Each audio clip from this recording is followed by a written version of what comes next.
Kazi na utu. Ndugu zangu wananchi kwa ujumla, nitumie nafasi hii kushukuru sana Mheshimiwa Mkuu wa Wilaya ndugu yangu Sixtus Mapunda, lakini zaidi pia nitumie nafasi hii kumshukuru tena Katibu Tawala wa Mkoa wa Dar es Salaam ndugu yangu Mwinte kwa kuweza pia kushirikiana na wadau katika kuandaa ziara hii ambayo sikuitolea taarifa ya kutosha, kwa sababu niliahidi kuanza kupita kwenye baadhi ya ICDs ili kuweza kukagua kuhusu ufanisi wake.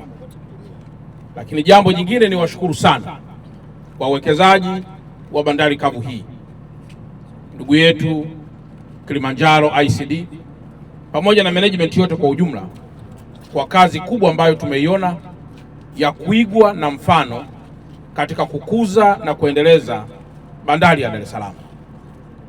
Ndugu zangu waandishi wa habari, ni washukuru tena na ninyi kwa kuweza kuungana nasi katika ziara hii fupi ambayo taswira yake kubwa ni kuonesha Watanzania na kuonesha watu wote wenye hulka na shauku ya kuwekeza ni kitu gani wanapaswa kuwekeza kwa maslahi mapana ya taifa letu.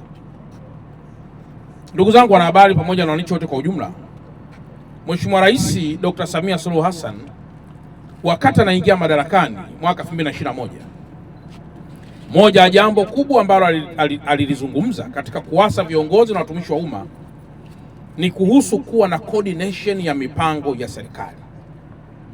Leo hapa tumekuja mimi mkuu wa mkoa kwa maana Local Government Authority pamoja na wenzangu wa wilaya, tumekuja na wenzetu wa bandari kwa maana Wizara ya Uchukuzi, tumekuja na wenzetu wa TASAC, tumekuja na wenzetu wa TANROADS kwa maana Wizara ya Ujenzi, tumekuja na wenzetu wa TARURA kwa maana pia ya wizara hiyo ya TAMISEMI, lakini hapa pia wapo watu wa TRA na watu wengineo. Hoja ya msingi ni kitu gani? Ni kwamba mkiangalia vizuri sasa nature inatutaka tuwe pamoja. Manake hakuna namna mtu wa bandari anaweza kuperform kama mkoa hauko salama. Hakuna namna mtu wa bandari anaweza kuperform kama mtu wa TANROADS amefunga barabara. Hakuna namna bandari inaweza kuperform kama mtu wa TARURA hajaweza kuperform. Hakuna namna bandari inaweza kuperform kama Local Government Authority, yani wakurugenzi hawaja perform. Kwa lugha nyepesi ni kwamba Wizara ya Uchukuzi, Wizara ya Ujenzi, Wizara ya TAMISEMI, Wizara ya Mambo ya Ndani, Wizara ya Mambo ya Nje, Wizara ya Mambo ya Fedha, Wizara ya Fedha na Mipango, zote hizi ni wizara ambazo zinakuwa pamoja ili kuhakikisha kwamba uwekezaji ambao unafanyika leo katika bandari ya Dar es Salaam unakuwa ni wenye ufanisi na matunda. Ndugu zangu wanahabari kwa ujumla, inawezekana pengine tukawa tuelewi jambo ambalo tunalifanya hapa. Tulichokuja kukagua hapa, cha kwanza ni kuhusu ukubwa wa eneo kwa mujibu wa taratibu na sheria za TASAC. Na tumeona kwamba Kilimanjaro ICD ina eneo kubwa la kupaki magari, kuweza kuweka makontena, ina eneo la loose cargo pamoja na maeneo mengine, na very soon itakuwa connected pia kwenye mnyororo wa thamani wa reli ambayo tumeiona pale nje. Lakini jambo la pili, hii zege tunayoiona hapa, kipimo cha kwanza kwamba hapa chini pamejengwa kwa ubora ni pale ambapo hizi mashine zinanyanyua makontena, zinapeleka karibu makontena 5 juu. Hii ni kumaanisha kwamba hapa chini kimewekwa kitu ambacho ni cha kudumu na ni kizuri. Nimeambiwa thamani ya hapa chini tu ukiachana vitu vingine vyote ni zaidi ya bilioni 15. Maana yake ni kwamba kitu kilichowekwa hapa, unaiona commitment, unaona seriousness ya uwekezaji ambao ndio tunautaka katika taifa letu. Nikiwa napita hii barabara ya hapa nje, mara nyingi wanakuta kuna malori mengi. Nampigia SACP Mlilo na wapigia watu wa Busalama barabarani kwamba kwa nini barabara hizi zifungwe. Sasa tukiiga mfano huu wa kuwa na bandari kavu yenye vifaa, yenye maeneo ya kuweza kuegesha magari wakati akishughulikia taratibu zingine za kutoka ama kuingia, huu ndio uwekezaji tunaoutaka na ndio uwekezaji tunaopenda watu wengi waweze kuiga. Ndugu zangu wanahabari pamoja na ndugu zangu wa Kilimanjaro, taifa la Tanzania ni taifa ambalo limebarikiwa kuwa na bandari. Lakini hiyo msije mkajidanganya kwamba kwa kuwa tumepewa uwezo wa kuhudumia nchi zisizo na bandari ikiwemo Kongo, Zambia, Malawi na nchi zingine kwamba ni sisi tu ndio tutakaohudumia. Nataka niwaambie wenzetu wa Angola wanalitazama soko la nchi ambazo sisi tunazihudumia kutoka kwenye kule Lobito, lakini hata kule South Africa upande wa Durban wanaweza na wao kuhudumia vizuri kabisa nchi ambazo ni landlocked countries. Bandari yetu ya Dar es Salaam kwa nini leo inapata mizigo mingi? Moja ni usalama wa taifa la Tanzania.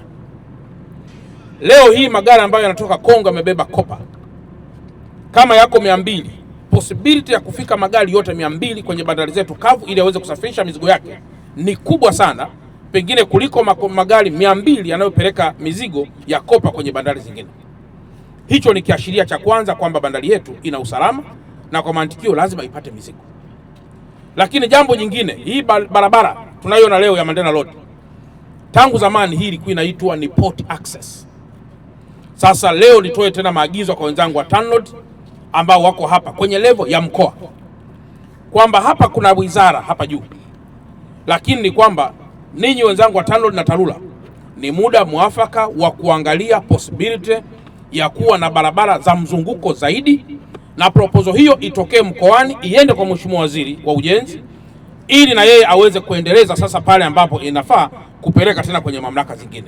Hilo ni agizo la kwanza kubwa kwa wenzangu wa TANROADS na TARURA, ili mniletee hizo proposal tuangalie uwezekano kwa na mabarabara sasa yanayoelekea upande wa Kisarawe na mengineyo, ili kuweza kutoa hizi lori ziweze kupita nje kidogo ya mji ili bandari yetu isiweze kupata itilafu. Lakini jambo la pili, hapa kwa uwekezaji huu ambao umefanyika tunatarajia taifa lipate kodi. Kwa hiyo niwaombe watu wa TRA ambao mko hapa na niwaombe pia wenzangu wa Kilimanjaro, ninyi mkikwepa kodi taifa litapata kodi. Ninyi mkikwepa kodi taifa litaajiri watu. Kwa hiyo niwaombe mwe mabalozi wazuri wa kuhakikisha kwamba kodi inalipwa ili taifa la Tanzania liweze kupata maendeleo mengine kwa kodi ambazo mnazilipa. Agizo langu namba 3. Kwa kuwa port director yuko hapa ndugu yangu Gallus, ninafahamu kwamba hapa kwenye hizi bandari kavu huwa kuna mizigo ya transit na kuna mizigo ya loko. Na ninafahamu sana wawekezaji wengi huwa wanatamani sana kupata mizigo ya loko pengine kuliko mizigo ya transit. Na kwa kuwa hapa nimeona bado kuna nafasi kubwa sana ya kuweza kutunza mizigo hii ama ni ya loko ama transit.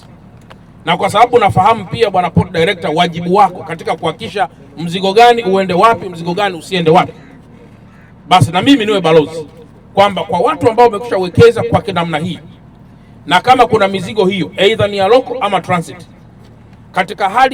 katika hali na nia njema wapewe mizigo hiyo ili waweze kutunza mizigo na kuto kuleta bugdha ya mafoleni barabarani.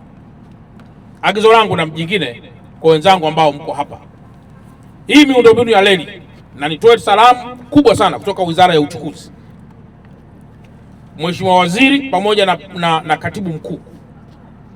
Katibu Mkuu ilikuwa tuambatane naye leo, lakini kwa bahati mbaya amekuwa na majukumu mengineyo, na Katibu Mkuu ndiye aliyewapa taarifa wenzangu wa bandari na wenzangu wa TASAC kuambatana nami katika ziara hii.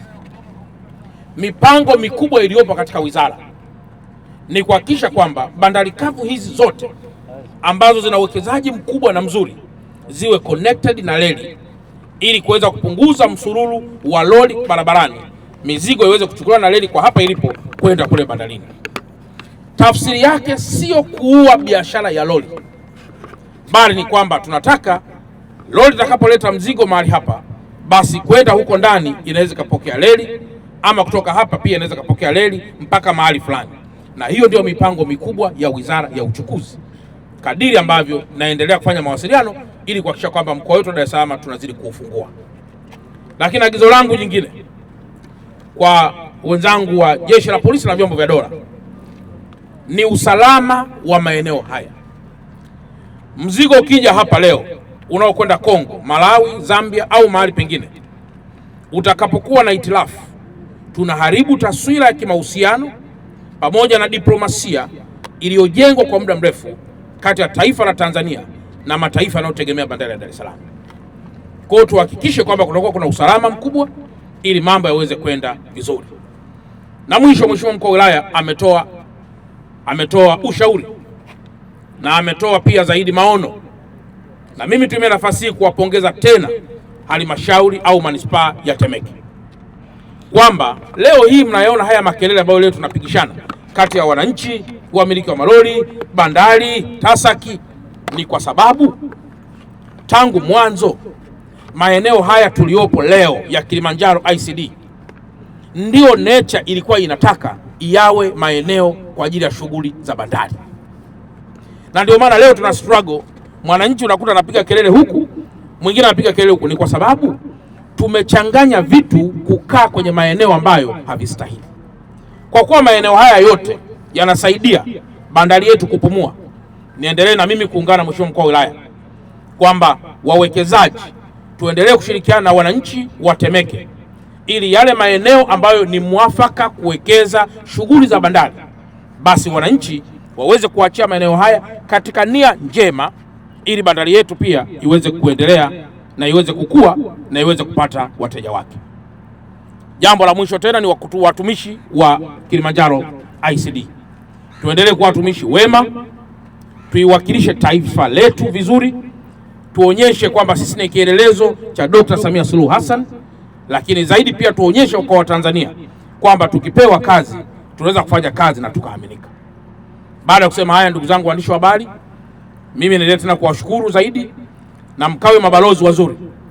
Nadhani kati ya kesho nitapita kwenye moja ya ICD ambayo itakuwa pia ni kielelezo cha mfano mwingine kwa wale watu ambao nimewapa miezi mitatu kuhakikisha kuwa wanakuwa na mashine, wanakuwa na eneo zuri, ili malori yasizagae barabarani, ambako malori mengine leo yako barabarani tu kwa sababu kwenye ICD hakuna mashine, au kama kuna mashine ni chakavu, na ama kama ni chakavu haziperform vizuri, na mwisho wa siku tutakuwa na foleni kubwa huko barabarani kwa sababu tu mzigo haushuki kwa haraka kwenye hilo lori ambalo tumepakia.